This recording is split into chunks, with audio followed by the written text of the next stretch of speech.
Mr. H pregunta hoy con Carlos Berguido, presidente ejecutivo de la Asociación Bancaria de Panamá. Bienvenido, Carlos Berguido. El proyecto de Gracias. ley para congelar las tasas bancarias que reposa en la Asamblea sería sin duda un proyecto muy popular. Pero, ¿cuál es el efecto real de ese proyecto? ¿Por qué no se puede hacer? Gracias, Flor, por la pregunta. Y como lo hemos advertido en varias ocasiones, ponerle topes a las tasas de interés tiene el efecto inmediato y previsible de excluir a mucha gente del sistema financiero, sobre todo del acceso al crédito. Panamá no es ajeno a una historia de haber regulado tasas en el pasado. De hecho, nuestro sistema bancario tuvo tasas de interés reguladas y con topes superiores a lo largo de los años 70, antes de los años 70, y luego a partir de la creación del Centro Bancario Internacional también hubo aquí un control de tasas, pero eso conllevó a que el sistema bancario realmente estaba muy reducido en cuanto a su acceso a las capas socioeconómicas más bajas. Entonces, no es sino a partir de la última reforma que se hizo a la ley bancaria en el año 1998, cuando se liberan las tasas de interés, que vemos realmente el despegue del crédito, el despegue de los ahorros, el despegue de la participación del panameño en el sistema bancario y el acceso a los servicios financieros. De hecho, la estadística no miente. Del 98 hasta esta fecha, el monto de los saldos de crédito en el sistema se ha multiplicado casi por 400% de crecimiento en solamente 22 años. Lo mismo ha ocurrido con las cuentas de ahorro y los saldos de las cuentas de ahorro. Es decir, el sistema de tasas controladas que existió en Panamá no funcionó en su época, pero no le sirvió al país para el desarrollo económico, ni mucho menos para garantizar la inclusión financiera, que es tan importante para lograr mejores niveles de vida, mejores niveles de estabilidad económica y de bienestar económico de la familia panameña. Del Entonces otro nosotros, lado, del otro lado de la moneda, ¿por qué cuando en Estados Unidos suben los intereses, acá también suben, pero cuando bajan eso no se refleja acá? eso es, con todo respeto, Flor, eso no es verdad. Cuando las tasas de interés comerciales suben en los Estados Unidos, perfectamente suben en Panamá bastante paralelamente, y también cuando bajan. Lo que pasa es que hay una confusión que se ha venido propiciando en los discursos que escuchamos en los medios de comunicación, sobre todo en las redes, que equipara la tasa comercial a la tasa federal, la tasa federal de fondos, que no, en realidad tiene nada que ver. Hay un efecto, pero muy indirecto, sobre las tasas comerciales, y paso a explicar un poquito. La tasa federal, lo que le llaman la tasa FED, es una tasa de 24 horas, una tasa de interés que que los bancos le cobran a otros bancos por un periodo de menos de 24 horas, es una tasa overnight. Y es una tasa diseñada simplemente para ayudar a los bancos que por alguna razón al final del día de operaciones tienen déficits en la liquidez requerida por el sistema de la Reserva Federal. Ellos se ven obligados entonces a pedir prestado a otros bancos que tienen excedente. Esa tasa es una tasa de 24 horas de duración y es una tasa interbancaria que no tiene nada que ver directamente con las tasas comerciales. De hecho, la tasa comercial de mayor importancia de referencia para nuestro país es la tasa prime o la tasa premium, que viene siendo la encuesta de las tasas de interés que le cobran los principales bancos de los Estados Unidos a sus mejores clientes. Es decir, a las corporaciones, por decirte un nombre, Apple, Microsoft, de esa categoría. Las que son percibidas, más grandes, de menor riesgo y de mayor solvencia. Esa tasa, para que tengamos claro, esa tasa hoy en día en los Estados Unidos está en 3.25% y se publica diariamente en el periódico Wall Street Journal, que es el que hace la recopilación de las tasas y las disemina a lo largo de los medios de publicidad. Entonces, para nosotros en Panamá es mucho más relevante la tasa comercial a la que los bancos le prestan a sus mejores clientes y que le prestan a los bancos en Panamá también. Y es la tasa con la cual nosotros tenemos que competir para captar y retener los depósitos que tenemos en nuestro sistema bancario. No es la tasa federal, es la tasa prime. Es mucho más indicativa de lo que pasa en un mercado como el nuestro, que depende altamente de nuestro mercado, Depende mucho de los depositantes, sí, pero también depende mucho de los depositantes y los acreedores extranjeros. De hecho, se calcula que entre el 35% y 40% de todos los recursos disponibles en el sistema bancario nacional para ser prestados provienen ya sea de depositantes extranjeros o de acreedores extranjeros. Entonces, para que esos depositantes extranjeros y acreedores extranjeros decidan poner sus depósitos en Panamá o prestarle dinero a Panamá, tenemos que competir en tasa, pero pues tenemos que competir en tasa con tasas pasivas que van relacionadas más con el prime rate, con la tasa prime, que con la tasa de los fondos federales.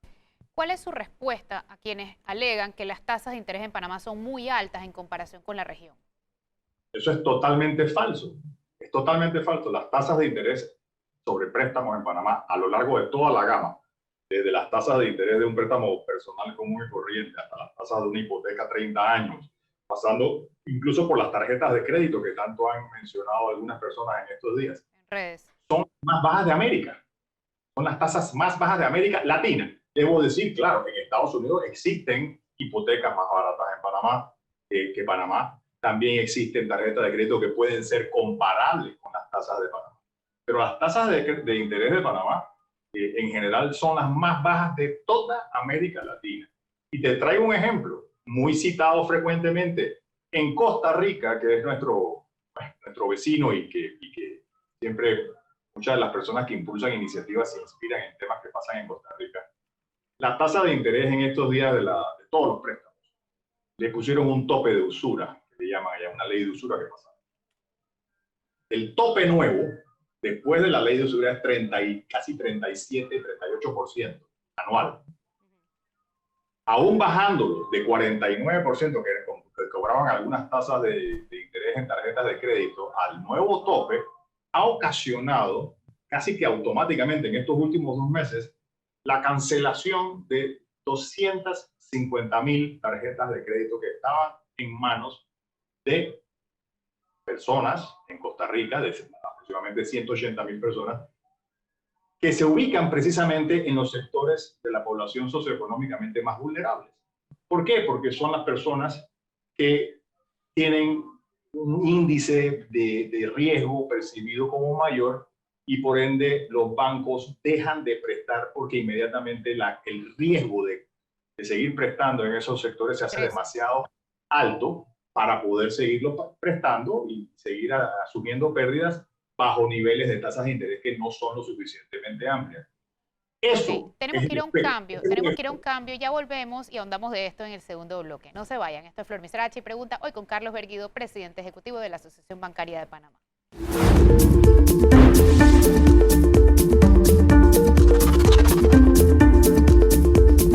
Ya de vuelta en Flor Misrachi Pregunta, hoy con Carlos Berguido, presidente de la Asociación Bancaria de Panamá. Hablábamos de Costa Rica, quisiera cerrar esa idea para seguir con otros temas. Esas 180,000 personas que se han quedado sin tarjeta de crédito en plena pandemia, cuando más lo necesitan y son la gente más vulnerable, no se van a quedar sin la necesidad de tener acceso al crédito. Lo que pasa es que con esta ley, seguramente emitida con buenas intenciones, se ha obligado a esas 180,000 personas ahora a recurrir a prestamistas informales, a usureros, a agiotistas e incluso bandas criminales que se dedican al blanqueo de capitales. La necesidad de crédito no desaparece por poner un tope a la ley. Lo que pasa es que al ponerle topes a las tasas de interés en el sistema formal, obligamos a la gente a acudir a los agiotistas, a los usureros y a realmente pagar tasas de interés que ya no son 39% anual como en el caso de Costa Rica, sino 10 y 20% semanal. Eso es lo más importante que hay que resaltar. Ese es un efecto inmediato, previsible y seguro de este tipo de medidas. ¿Cuál va a ser el impacto de la ley aprobada en tercer debate que reduce los términos del periodo de historial crediticio de 7 a 5 años? O sea, ¿cómo va a afectar a los clientes esta ley? Lo ideal hubiera sido mantener el término actual, Flor, porque eso le da mayor certeza a los bancos a la hora de analizar sus créditos. Reducir 2 años no es que sea súper dañino, pero lo ideal hubiera sido mantenerlo en 7 años para poder que las personas tengan un historial de crédito, que eso es lo que abre las puertas al crédito a todo el mundo.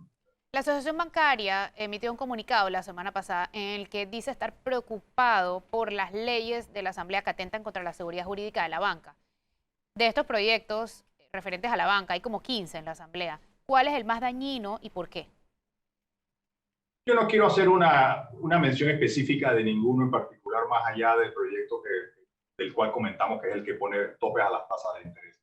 Y lo que tratamos de decir en ese comunicado es, la Asamblea es soberana para pasar leyes. Lo que estamos pidiendo es que antes de lanzar proyectos al público, acompañados de retórica, en algunas ocasiones incluso una retórica un poco antisistema, antibanco, como si fueran los enemigos, dennos la oportunidad de tener espacios técnicos de conversación donde se pueda evaluar lo bueno, lo malo, las consecuencias adversas o las positivas que pueden tener esas iniciativas.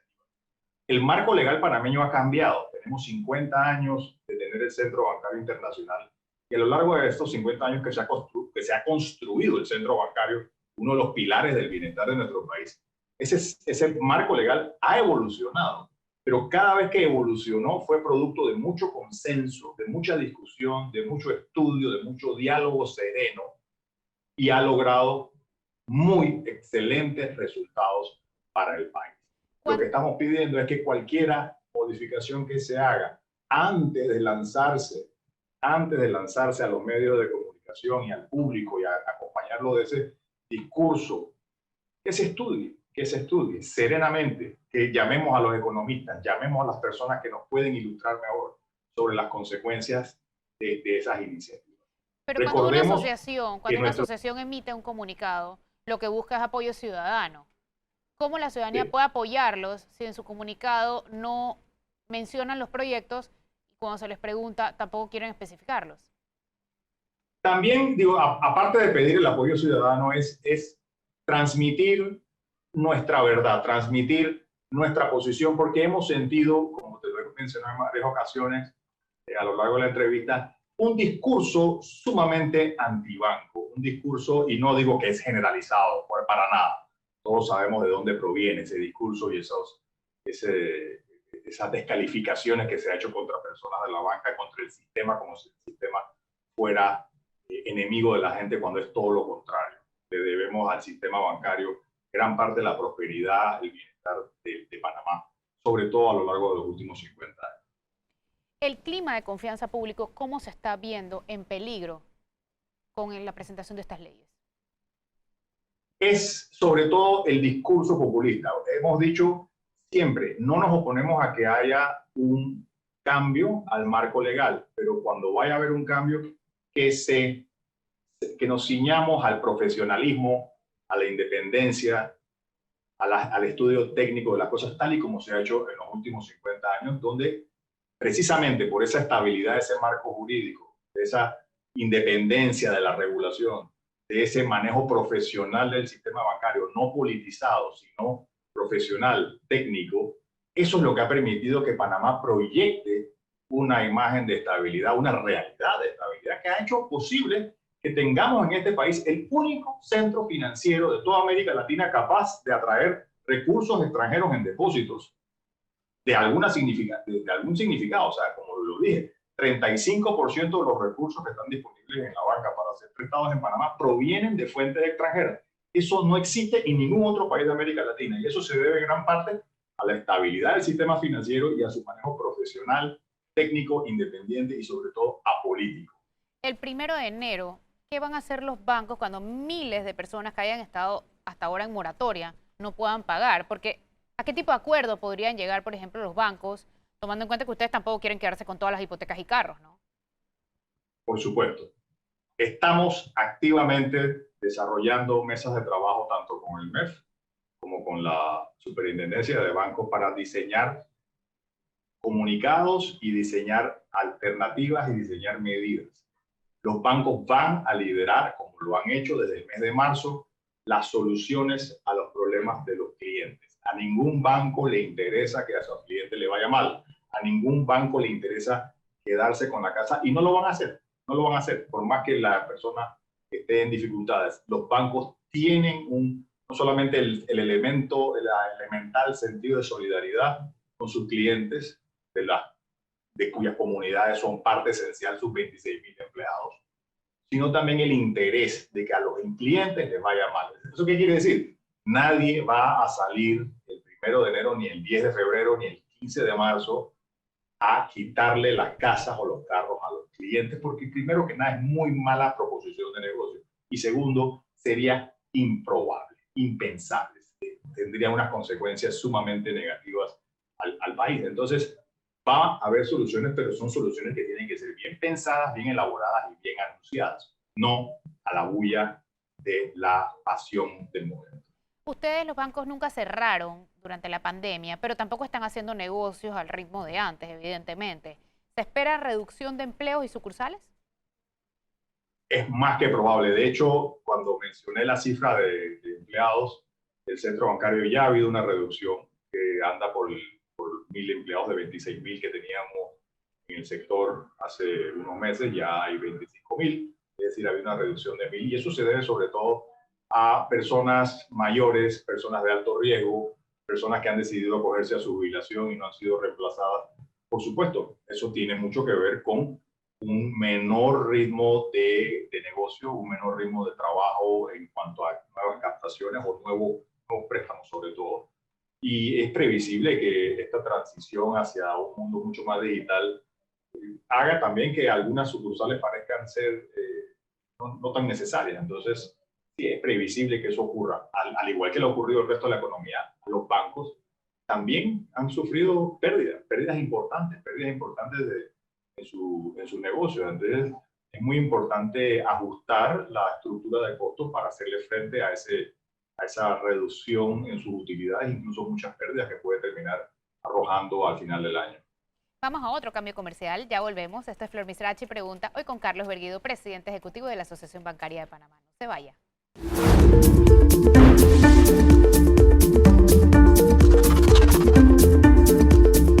Queda de vuelta en Flor Misrachi Pregunta, hoy con Carlos Berguido, presidente de la Asociación Bancaria de Panamá. Los bancos han dicho que hay más de 800.000 créditos beneficiados con moratorias. ¿Eso a cuántos clientes representa? Porque un cliente puede tener varios créditos. Es muy difícil saberlo, porque muchos de esos clientes tienen compromisos con diversos bancos y no hay una base de datos unificada que nos diga. Pero sí te puedo decir por lo menos que de esos números hay 160 y pico mil que son hipotecas, que sí seguramente estamos hablando de 165.000 familias. Multiplica eso por 4 o 5 personas, estamos hablando de 600, 700.000 personas que están en algún estado de modificación de su crédito hipotecario. Se habla de que los bancos recibieron 2.000 millones de dólares en subsidios y que reciben además subsidios de las tasas de interés de los préstamos hipotecarios preferenciales. ¿Eso no es cierto o sí? Absolutamente falso. Lo primero, los 2.000 millones de dólares, que me digan dónde están y quién los tiene, porque los bancos no han recibido semejante subsidio ni regalo. Por otro lado, se habla de 500 millones de dólares para un fondo de liquidez que si acaso se llegan a utilizar, hasta ahora ningún banco lo ha utilizado, se trata de un préstamo que conlleva la obligación de poner garantías y repagar y pagar intereses. Entonces no se trata de un subsidio. Por último, se menciona mucho que el FESI y el subsidio de las tasas de interés sobre los préstamos preferenciales de hipotecas son subsidios que reciben los bancos. Eso es totalmente falso. Se distribuye a través de los bancos, el MEF, el Estado lo paga a través de los bancos para beneficiar a los deudores, a los clientes, a las personas que compran residencias de lo que se llama interés preferencial o interés social. De manera que la tasa de interés que los bancos cobran puede bajar de una tasa comercial a una tasa subsidiada que en algunos casos llega a ser cercana a cero. Entonces, si esas personas no tuvieran ese beneficio de recibir el subsidio, probablemente no tendrían tampoco acceso a poder comprar una casa. Eso es muy importante que se deje bien claro. No hay tal cosa como un subsidio del Estado a los bancos en ningún segmento, en ningún sector, ni de ninguna categoría. De hecho, los bancos pagan muchos impuestos al Estado panameño todos los años, ya sea en impuestos sobre la renta o impuestos de muchas otras clases que se utilizan, porque son consumidores, pagan impuestos de toda clase de sus empleados y de sus actividades. Entonces, es muy falso decir que los bancos son subsidiados por el Estado. Carlos, ¿la gente en Panamá sobreestima sus ingresos y se endeuda demasiado o vive de acuerdo a lo que tiene? Mira, yo no, sería muy precavido de hacer un juicio sobre eso. Panamá es un país de gente que ahorra dinero, invierte en sus casas, mejora sus propiedades y gasta, pero no, en Panamá nunca ha existido un problema de sobreendeudamiento, por lo menos a nivel bancario. Los bancos en Panamá han sido tradicionalmente muy, pero muy prudentes en prestar a personas que tienen capacidad de poder pagar. De hecho, nuestros niveles de morosidad tradicionalmente han sido bajísimos. Por supuesto que todo eso se ha alterado ahora con la crisis económica que se ha desatado a raíz de la pandemia. Pero yo no considero que es prudente decir que en Panamá las personas, las familias son exageradas a la hora de gastar o de endeudarse. Puede que seguramente existen casos de gente que efectivamente no manejan bien sus cuentas, pero no es la generalidad para mí. ¿Se puede decir entonces que el panameño es buena paga? Sí, inequívocamente sí, sí lo ha sido siempre.